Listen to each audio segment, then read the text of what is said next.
Hello and welcome दोस्तों, मैं हूं सुचित्रा और स्वागत है आपका मेरे चैनल सुचित्राज एक्सप्लेनेशन में।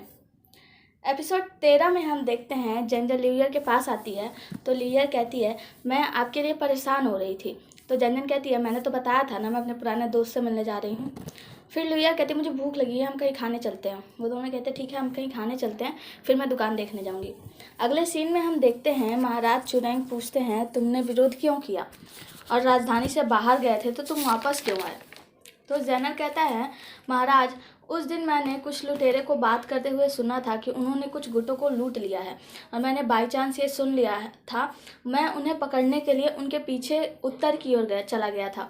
चुनैंग बोलता है तुम उत्तर की तरफ गए थे तो वहाँ से खबरें जरूर लाए होगे और तुम और तुम्हारे पिता दोनों हम बहुत ग्रेट हैं। तुम्हारे पिता ने भी हमारे राज्य के लिए बहुत कुछ किया है। दूसरी तरफ हम देखते हैं जैनर का भाई ली सैंगविंग और बैंगटाओ बात कर रहे होते हैं। दोनों जैनर के लिए परेशान हो रहे होते हैं कि वहाँ उसके साथ क्या होगा। आगे हम देखते हैं जैनर बताता है महाराज पिता को इसके बारे में कुछ नहीं पता है, अकेले मैं इस मामले को सुलझाना चाहता हूँ। महाराज कहते हैं ठीक है, 3 डिपार्टमेंट का एक कार्रवाई होगा, वो लोग तुमसे पूछताछ करेंगे, उसके बाद तुम्हें छोड़ दिया जाएगा।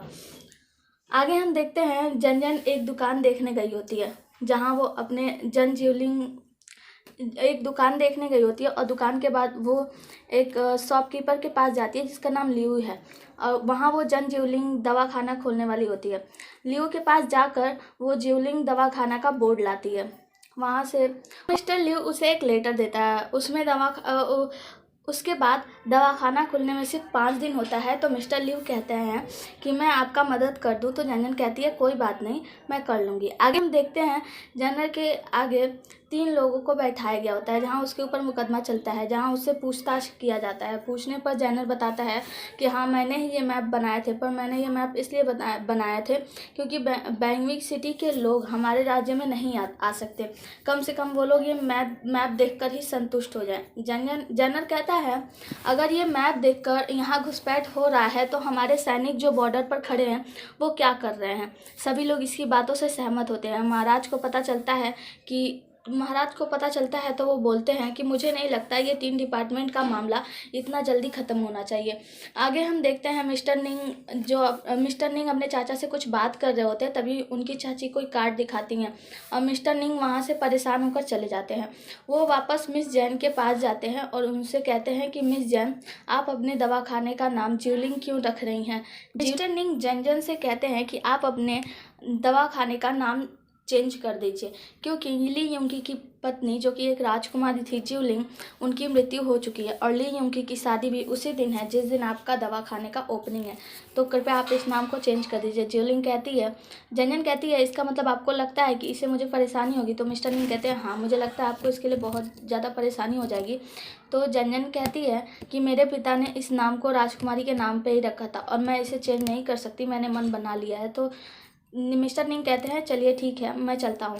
आगे हम देखते हैं जैनर जेल में होता है और ली युंगी अपनी पत्नी के कुछ यादें जला रहा होता है। हमें 5 दिन बाद का सीन दिखाया जाता है जहाँ जैनर जेल से रिहा हो रहा होता है और वहीं ज्वेलिंग का दवाखाने का ओपनिंग होता है और दूसरी तरफ ली युंगी की शादी होती है जहाँ जंजन भी छिपकर अपनी बहन को देख रही होती है। जैनर भी वहीं आता है, वो उसे देखकर खुश होता है। वहीं जंजन देखती है ज्यूरोंग को जो बहुत रो रहा होता है। जंजन परेशान होती है, वो उसके पास जाना चाहती है पर वो जा नहीं सकती। ये सब देखकर जैनर कुछ सोच रहा होता है। जैनर उसके पास जाकर उससे बोलता है ये सब तुम यहाँ क्यों खड़ी हो, तुम उसे देखकर क्यों रो रही हो। जंजन कहती है क्योंकि तुम्हें पता है कि मैं ज्यूलिंग की पुरानी दोस्त हूँ, तो मैं उनसे एक फैमिली की तरह हूँ, इसीलिए उसके छोटे भाई को रोता देखकर मुझे भी रोना आ गया। जैनर और भी बहुत सारे सवाल पूछता है जिसका घुमा फिरा कर जंजन जवाब देती है, वहाँ से चली जाती है। आगे हम देखते हैं बैंगटाओ ज्वेलिंग दवाखाने के बारे में बात कर रहा होता है तो जैनर कहता है वह यहाँ सिर्फ बिजनेस के लिए तो नहीं आई है। आगे हम देखते हैं कि जंजन लिवियर अपने दवाखाने का प्रचार कर रहे होते हैं, वो घूम घूम कर लोगों का इलाज करते हैं। मिस्टर निंग ज्वेलिंग के दवाखाने पर उससे मिलने आते हैं पर वहाँ ज्वेलिंग नहीं होती तो वह वापस चले जाते हैं। आगे हम देखते हैं जन और ल्यू ईयर एक रेस्टोरेंट में जाते हैं जहां जन बहुत ज़्यादा पी ली होती है और दूसरी तरफ हम देखते हैं ली यूंगी अपनी पत्नी के पास जाता है और वो बहुत ज़्यादा नशे में होता है तो अपनी बीवी को देखकर कहता है जिवलिंग। तो जूली कहती है नहीं, मैं जिवलिंग नहीं बल्कि मैं ज्यूली हूँ, और वो उसके पास जाकर खूब सारा दारू पीता है। हमारा एपिसोड 13 यहीं ख़त्म होता है। एपिसोड 14 में हम देखते हैं जन बहुत दारू पी होती है, तभी वहाँ जानर आता है और पूछता है कि तुम इतना दारू क्यों पी हो। वो कहती है मेरा मूड ख़राब है, पर तुम क्या मेरा पीछा कर रहे हो। तो जनरल कहता है नहीं, मैं तुम्हारा पीछा नहीं कर रहा हूँ। तुम्हारा मूड क्यों ख़राब है बताओ, क्या पता मैं कुछ ठीक कर दूँ, मैं कुछ तुम्हारी मदद कर पाऊँ। जनरल उसके पास जाती है, कहती है क्योंकि मैं नहीं बताऊँगी। फिर कुछ देर बाद वहाँ ल्यू ईयर आती है, कुछ देर बाद वहाँ ल्यू ईयर और दारू का बोतल लेके आती है, जिसको जन बैंगताऊ जैनर और उसका बड़ा भाई और ल्यू ईयर सब मिलकर पी रहे होते हैं। आगे हम देखते हैं फैमिली में सब लोग खाना खा रहे होते हैं, तभी वहाँ एक चिट्ठी आती है। चैनविंग ये चिट्ठी देखकर बहुत खुश होता है। उसे लगता है कि ये ज़रूर जन का होगा, पर वो जन का नहीं होता बल्कि मिस्टर ल्यू का होता है। वो उसमें लिखे होते हैं कि जन ने पहले ही दिन दुकान खोला, फिर उसको बंद कर दिया और पैदल घूमकर लोगों का इलाज कर रही थी। दूसरे दिन पीकर टुल पड़ी थी। चिट्ठी पढ़कर दादी माँ थोड़ा नाराज़ होती हैं, पर चैंगमिंग के समझाने पर वो समझ जाती हैं। फिर चैंगमिंग कहता है मैं उसे लिखकर समझा दूंगा और मुझे उस पर पूरा विश्वास है। हम देखते हैं युग्जी भी वो शुगर फिंगर वाले के साथ मिलकर शुगर फिंगर बनाकर बेचने जाती है, लेकिन वो बोल नहीं पाती क्योंकि उसे डर लग रहा होता है। तभी एक बच्चा आता है और उसे खरीद लेता है, जिसके बाद वो खुश होकर चिल्लाकर सारी मिठाइयाँ बेच देती है। आगे हम देखते हैं कि ल्यू ईयर और जन घूम कर लोगों को दवाइयाँ दे रहे होते हैं। तभी वहाँ छोटे छोटे बच्चे आते हैं और वो उन लोगों को टॉफ़ी दे रही होती है। तभी मिस्टर जेहू की वाइफ आती हैं और वो सभी बच्चों को खिलौना देती हैं और बच्चे वहाँ से डर के भाग जाते हैं। मिस्टर जेहू की वाइफ कहती हैं तुम कौन हो। जन बताती है कि मैं एक डॉक्टर हूँ। तो मिस्टर जेहू की वाइफ कहती है अगर तुम डॉक्टर हो तो तुम्हें अपने दवाई खाने पे रहना चाहिए, तुम यूँ घूम कर दवाई क्यों कर रही हो। जन बताती है कि मैं एक डॉक्टर हूँ और मैंने अपना नया दवाई खाना खोला, जिसकी वजह से मैं घूम के अपने दवाई का प्रचार भी कर रही हूँ। जन कहती है कि मैं आपका इलाज भी कर सकती हूँ। मिस्टर जेहू की पत्नी कहती हैं कि तुम कितनी असभ्य हो, मैं कोई बीमार नहीं हूँ, जाओ यहाँ से, और उसे डांट कर भगा देती है। जन वहाँ से अपने दवाई खाने पर चली जाती हैं, जहाँ मिस्टर ल्यू आते हैं और वो कहते हैं कि आज मैंने देखा कि आप मिस्टर जेहू की पत्नी से मिले थे, ये आपके लिए बहुत अच्छा होगा कि आप उनका इलाज करें। जन कहती हैं हाँ, अभी तो वो नहीं मानी, पर आगे मैं पूरी कोशिश करूँगी उन्हें मनाने की। आगे हम देखते हैं कि मिस्टर निंग अपने नौकर से कहते हैं कि मेरे कज़न के घर वाले में एक लोग बीमार हैं, तो उनसे बोलो कि वो जाकर जन से दवाई कराएं, क्योंकि जन इस समय घूम कर दवाइयाँ कर रही है और दूसरे दिन पीकर टुल्लो हो गई थी। उनका नौकर कहता है कि अगर मैं उनसे डायरेक्ट जाकर बोलूँ कि आप उनसे दवाई कराओ तो वो लोग क्या सोचेंगे। तो वो मिस्टर निंग कहते हैं कि हाँ ये सही बात है, तो तुम एक काम करो, उनके साथ जाओ, थोड़ी देर पियो और फिर पीते पीते रियूनर की पूरी घटना उनके बता देना। उनका नौकर कहता है ठीक है, पर आप मिस जैन के साथ इतने अच्छे क्यों हैं। मिस्टर निंग कहते हैं क्योंकि वो बहुत अच्छी हैं। तो उनका नौकर कहता है यहाँ पे अच्छे तो बहुत सारे लोग हैं।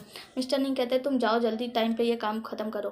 नौकर चला जाता है। आगे हम देखते हैं मिस्टर वांग शाओ की पत्नी जन से इलाज कराने के लिए आती हैं और वो उनसे कहती हैं कि मुझे देखकर बताओ मैं बीमार हूँ। जन उनका नब्ज़ देखती है, तभी उन्हें मिस्टर निंग का नौकर दिख जाता है और वो कहती है कि आप बिल्कुल ठीक हैं, और वहाँ से चली जाती हैं। वो दोनों औरतें कहती हैं कि वो डॉक्टर नहीं है, वो एक ढोंग कर रही है। मिस्टर निंग के नौकर जाकर मिस्टर निंग से कहते हैं कि उन्होंने इलाज करने से मना कर दिया, मुझे लगता है उनका दवाई खाना जल्दी बंद हो जाएगा। मिस्टर निंग कहते हैं कि इसमें उनकी कोई गलती नहीं है, ये मेरी ही गलती है। वह समझ गई होंगी कि यह मेरी एक चाल है। आगे हम देखते हैं कि जैनर और बैंगताओ और उसके बड़े भाई बात कर रहे होते हैं कि मिस जैन अच्छी डॉक्टर हैं। आगे हम देखते हैं कि जेहू की पत्नी अपनी नौकरानी के साथ बात कर रही होती हैं। फिर कहती हैं कि ज़रूर उस डॉक्टर ने मुझ में कुछ देखा होगा, तभी उसे लगता है कि मैं बीमार हूँ। फिर उन्हें अचानक से छोटे बच्चे की रोने की आवाज़ सुनाई देती है, तो वो कहती हैं कि जाओ उस डॉक्टर को जल्दी बुला कर लाओ। उनकी नौकरानी जाकर उन्हें बुला कर लाती है। तो जन आकर उनका नब्ज़ देखती है और कहती है कि मैं आपको 15 दिन की दवाई दूंगी, जिससे आप बिल्कुल ठीक हो जाएंगी। वो लेडी कहती है कि इतने डॉक्टर आए और गए, बीमारी ठीक नहीं हुई, ये बीमारी सालों से है, और तुम कहती हो कि तुम 15 दिन में ठीक कर दोगी। जन कहती है कि हाँ आप बिल्कुल ठीक हो जाएंगी, क्योंकि आपको कोई बीमारी नहीं है, आप बस डिप्रेशन में हैं, आप बस बहुत परेशान हैं। की पत्नी उसका पैर पकड़ लेती है और कहती है कि तुम बिल्कुल ठीक कह रही हो, मेरे पति के कारोबार में बहुत बड़ा लॉस हुआ था और मैं माँ नहीं बन पाई। इसके वजह से मैं परेशान रहने लगी और धीरे धीरे बीमार पड़ गई। कृपया मुझे ठीक कर दो। जन उन्हें दवाई का डिस्क्रिप्शन देती है और कहती है इसे टाइम पे खा लेना, और वहाँ से चली जाती है। दूसरे दिन हम देखते हैं मिस्टर लिऊ आते हैं और जन को कंग्रेचुलेट करते हैं, बधाई देते हैं कि कल रात आप जेहू की पत्नी का इलाज करने गई थी, इसके लिए आपको बधाई हो। तभी जेहू की नौकरानी आकर उसको 5,000 टेल्स देती है, जिससे मिस्टर लिऊ बहुत खुश होते हैं। आगे हम देखते हैं जैनर और बैंगताऊ आपस में बात कर रहे होते हैं और उनका बड़ा भाई भी साथ होता है। बैंगताऊ कहता है कि जैनर भाई, क्या आप देखना नहीं चाहते हैं कि मिस जैन कैसे लोगों को ट्रीट कर रही हैं? जैनर कहता है कि मैं बिल्कुल नहीं जाऊंगा। फिर आगे हम देखते हैं जैनर, बैंगताऊ और उनके बड़े भाई तीनों जाकर जैन के रास्ते में खड़े होते हैं। जैन उनसे पूछती है कि तुम यहाँ क्या कर रहे हो? यहाँ तो कोई अच्छा रेस्टोरेंट भी नहीं है।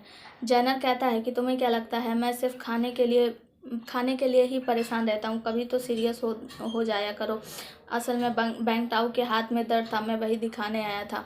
बैंगताऊ पहले तो हिचकिचाता है, फिर कहता है हाँ मिस जैन, मेरे हाथ में दर्द था। फिर जैनर का बड़ा भाई बोलता है कि मुझे भी देख लो, मैं भी बीमार लग रहा हूँ। जन उसका हाथ का नब्ज देखती है और कहती है कि आप बिल्कुल ठीक हो। हाथ का नब्ज देखने पर का भाई शर्माता है और कहता है आप क्या मेरे साथ फ्लर्ट कर रही हैं? इस बात पे भी तीनों हंसने लगते हैं। तो जैनर का भाई कहता है कि तुम क्यों हंस रहे हो? तुम्हारे साथ मिस जैन फ्लर्ट करती हैं और तुम इसीलिए नाराज़ होते हो ना? वो कहता है नहीं, ऐसी कोई बात नहीं है। तो जैन समझाती है कि मैं देखकर ही बता सकती हूँ कि आप बीमार हैं या नहीं, इसीलिए इसीलिए मैंने आपका हाथ पकड़ा था। अभी लिवियर कहती है कि अच्छा, तुम मिस जैन को पसंद नहीं करते, तो वो कौन था जो शादी वाले दिन बिना पूछे उनके कमरे में चला गया था? बात सुनकर जैन शर्माता है और कहता है कि जैसी मालकिन वैसी नौकरानी। जनरल कहता है ये सब झूठ है, जैसी मालकिन है वैसी नौकरानी है।